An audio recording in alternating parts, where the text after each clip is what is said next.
Right, it's Bill here. Here's my thoughts on a 3-2 overtime victory over the Dallas Stars. Again, not a great performance. And I'm also going to spend a little bit of time and talk about the Young and the Restless drama that happened, I guess it was yesterday, Wednesday at practice. Cheers.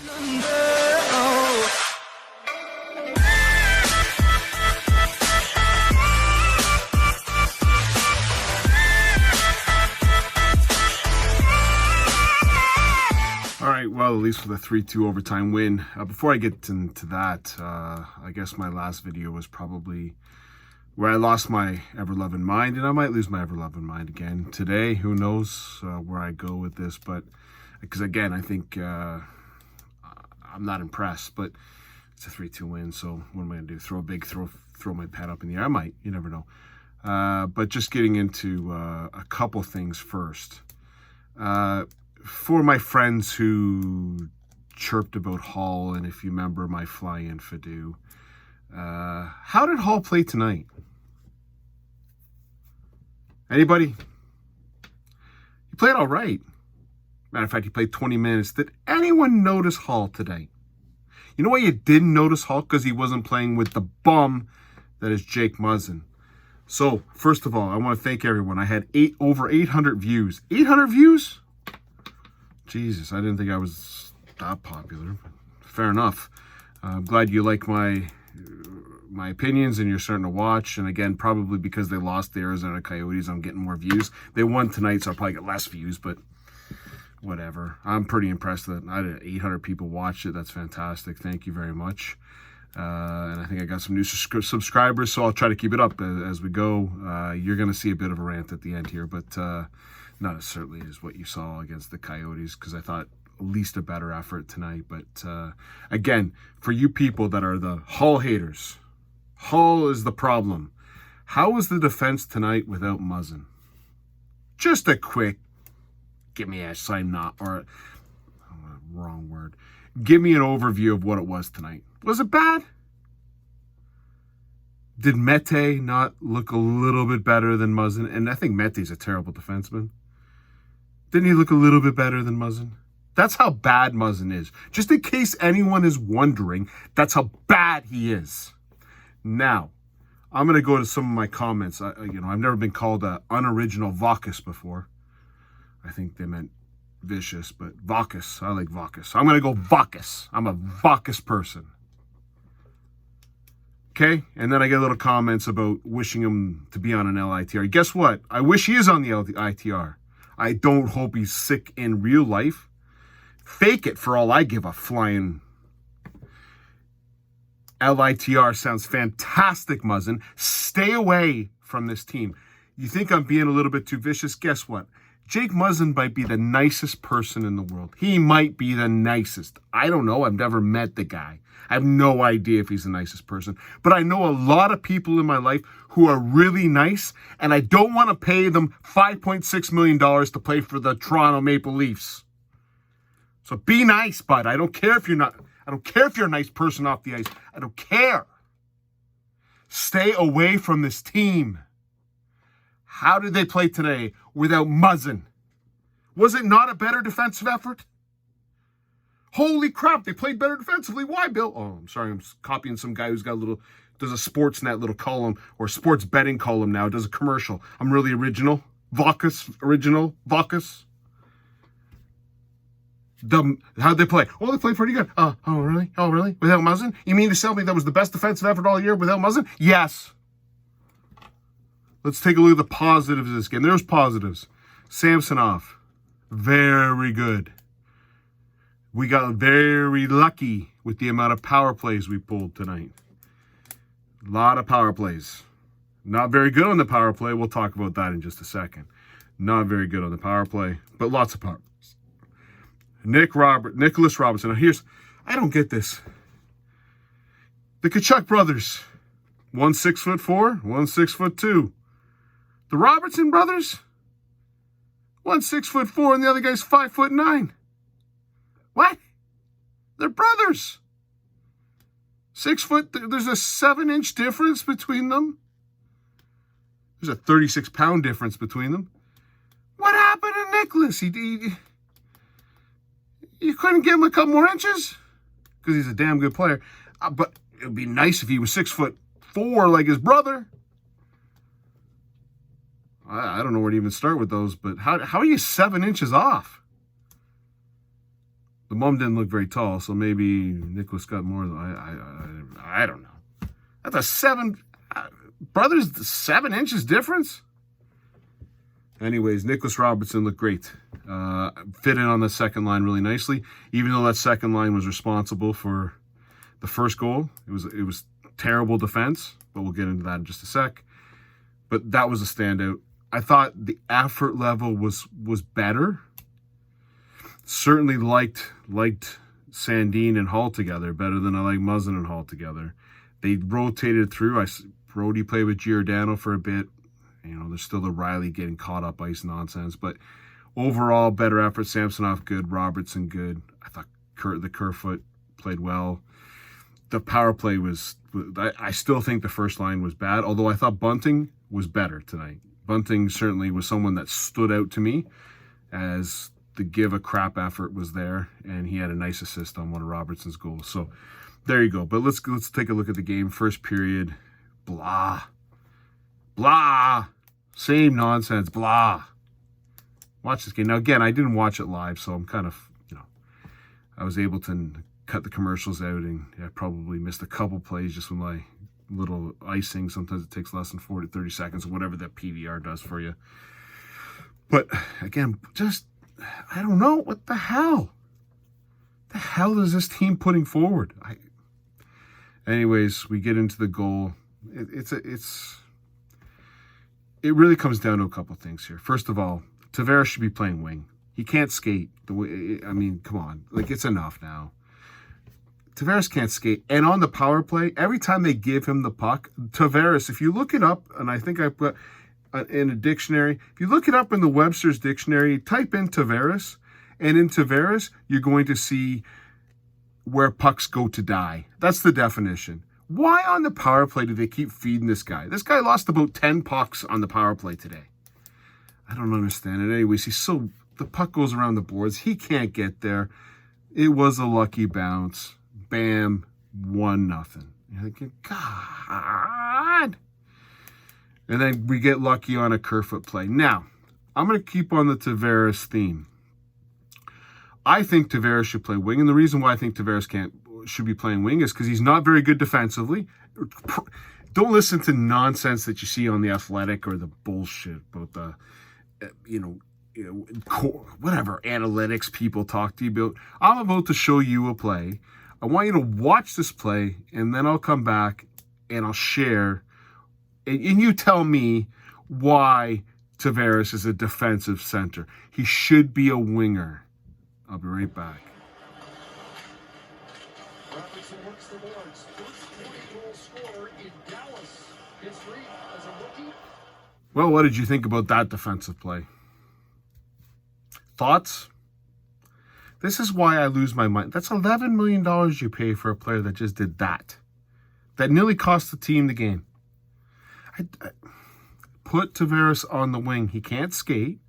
And he's not good defensively. I don't care what The Athletic tells you. I don't care what stats tell you. I don't care what some commentators tell you. Watch that play. Name one other player gets away with that. It's terrible. The other thing that I want to talk about this game, the hyphen boys, it's enough. It's enough. You don't bring anything to the game. You don't bring anything physicality. You don't bring anything defensively. You don't bring anything to the game. At the end of the day, the Leafs get by with a win. Again, really nice goal from Nick Robertson. Nice power play goal from Kerfoot. Again, the Sagan goal. Marner gets knocked into the goalie. Little soft play by Marner. It was a soft play. It could have gone either way, to be honest with you, because Sagan's stick hit, but it went in the net. I'm not going to sit here and yip and yap about it. And then Robertson made he got smoked by Ben on the first initial play. I'm playing defense, but made a nice play with a stick, and then a nice feed from Matthews to put it in. 3-2. Again, a couple things you take out of the game. First line was terrible again. Austin Matthews ain't Austin Matthews right now. At no point did first 5 games, I'm still waiting for that. As all you Leaf fans know and me watching it, you're waiting for Matthews to show up, like dominate a play or make an amazing play where you go, holy crap. Not once this year I've done it, or I've seen it. Marner, I don't know where to start with Marner. 10.8, he's a figure skater. Horrible passes, trying to fit things through that shouldn't be there, not taking the shot. The reason why the penalty kill stinks is because they're just the other team dares Marner to shoot. Look at a couple of those plays. Marner walked in front of the net. He could have shot it, but he tried to get closer to the net. No team is scared of Mitch Marner's shot. For 6 years in the league, he hasn't improved his shot once. You know, Matthews works on something usually. Marner can't shoot. 10.8 million, can't shoot. I mean, let's put something, because I'm going to get into the Marner nonsense and the Sheldon Keefe nonsense and all that nonsense, and just a bit the Young and the Restless. And part of it's the media, part of it's them not being smart enough to shut their mouths. But Marner is a good NHL player. Okay? He's a good NHL player. He is not even close to a $10.8 million player. He's not. We'll get into why he thinks he is and why he's got this, I don't know, triggered attitude or whatever the hell's going on there. He's a good $7.5 million player who can kill penalties and get you assists. Great. There's a lot of, it's not bad. Like, I'm not saying it's bad, but 10.8, no, he's not that good. Okay, let's get into the drama. They won 3-2. Yippee-yah-doo. Again, haven't dominated a team. I thought this was probably the best game I've seen them play, and it still wasn't good. So hopefully something changes. Maybe that goal does. I remember last year there was an overtime goal against Chicago that seemed to get them out of their fog. This might be it. Who knows? Let's get into the drama. Monday night, you heard my commentary. You saw how upset I was.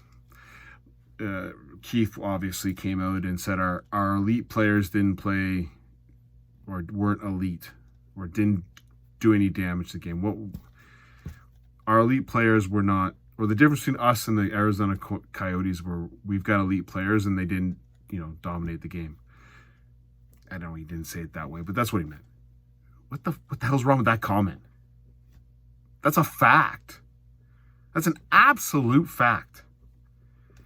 So you get the day off on Tuesday. Okay, fair enough. Wednesday, it's the Toronto media. Now, part of this is Toronto media. They blow up comments. Like that's a comment. The elite players didn't play elite. So what? First thing the Toronto media is going to do is go to the players and say, did you hear what your coach said about you? It's just stupid. Like, he made a comment that was friggin' clearly the truth. Now, I didn't see Matthews, which I'm assuming is one of the elite guys he's talking about. I didn't see Nylander. I would say he's elite. Tavares ain't elite, so who cares what Tavares thinks? Tavares is an overpaid fourth line center is what he is, so hopefully they put him on the wing. I didn't see him react. But here we get, like, just the dumbest people. This whole organization is losers. It's amazing to me that Brendan Shanahan, a guy who I would never, when I watched hockey, called him soft, is a softie when it comes into management. Maybe that time when he was handing out discipline, maybe he had a talking to, and he went to school and got the triggered culture in his head and would care about people's feelings. The fact that Sheldon Keefe walked that back and said he didn't mean what he said or it didn't come out. What are you talking about? Elite players didn't play elite. Well, that's a fact, bud. Why are you calling this back? You're walking this back? You're walking that comment back? You should have said more, bud. You should have walked in the room and pulled a Pat Burns is what you should have done. I didn't mean to say it that way. I couldn't believe my friggin' ears. You didn't say anything bad, bud. You should have said a lot worse than that. Because they've been playing awful, and guess what? They didn't play very good tonight either. But I hear this. Oh, Mitch Marner. Well, we talked it out. And I thought Sheldon shouldn't, we should stay in the room. Then if you should stay in the room, why'd you talking about it? Why do you have to come out and tell the media? Why don't you just go up and, if Marner had a problem with the comment, talk to the coach. Coach talks to him. The room stays shut. When the media asks you a question, we got it. It's in the room. We discussed it. That's your answer. That's your only answer, especially in Toronto. That's your only answer. No, we got Sheldon Keefe, who looked like he didn't mean a damn word he said. Well, good for him. He looked like he was faking it. He was acting, and I hope to goddamn Christ he was acting. Oh, well, I shouldn't have said it the way that I said it. Okay, you got the Toronto media. They're going to ask you the question, how tough is it to say we addressed it in the room? That's it. Did I count 5 words? Mitch, what do you think? We talked about it. 4 words. That's it. No, they got to get into a diatribe. This comes from Dubas. Caring about people's goddamn feelings?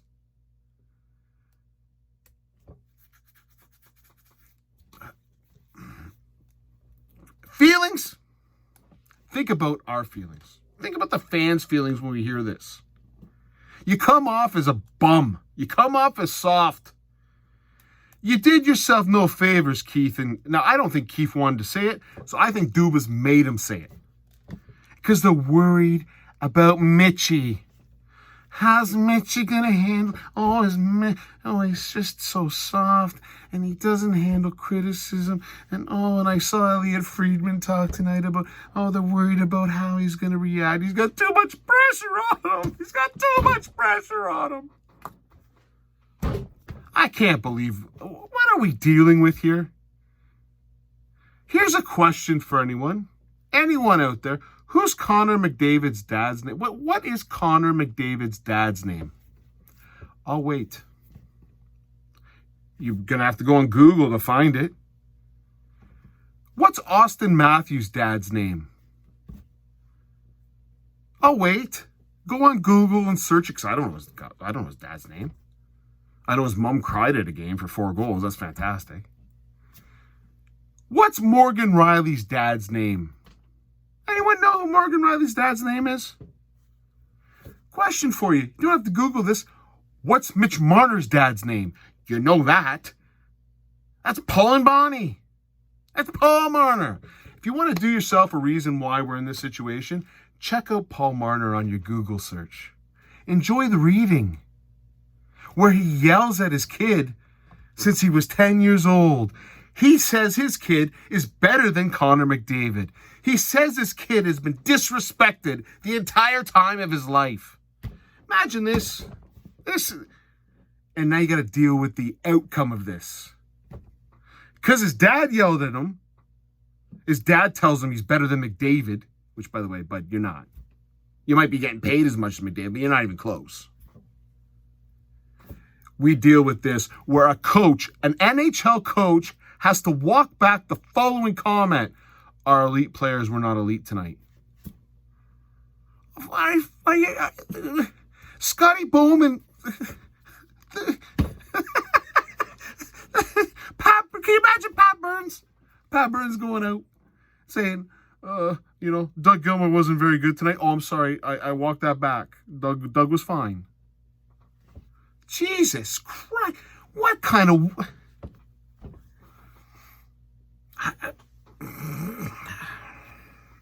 I don't know. You wonder why this team is considered soft, eh? You wonder. How do you do yourself how did this do anyone good?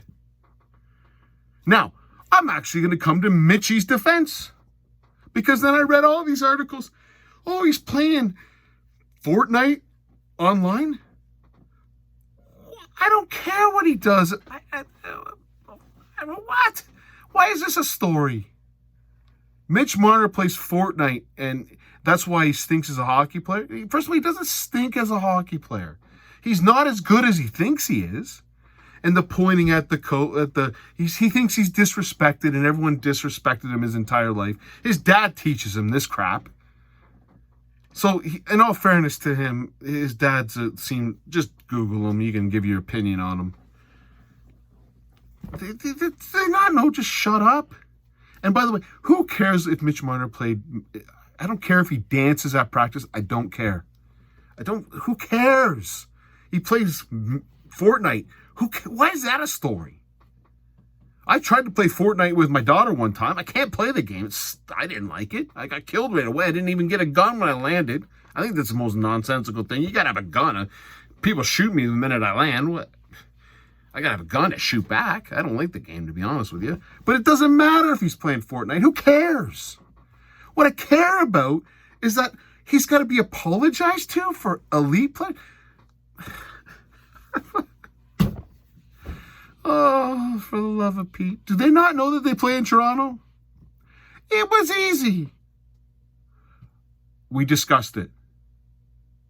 That's 3 words. I even went up 5 words from 4 words. We got 3 words. We discussed it. Nothing more to say. Anyways, Nick Robertson, I wish you would be just about the same height as your brother, but fair enough. You had a fantastic game. Samsonov, thank you.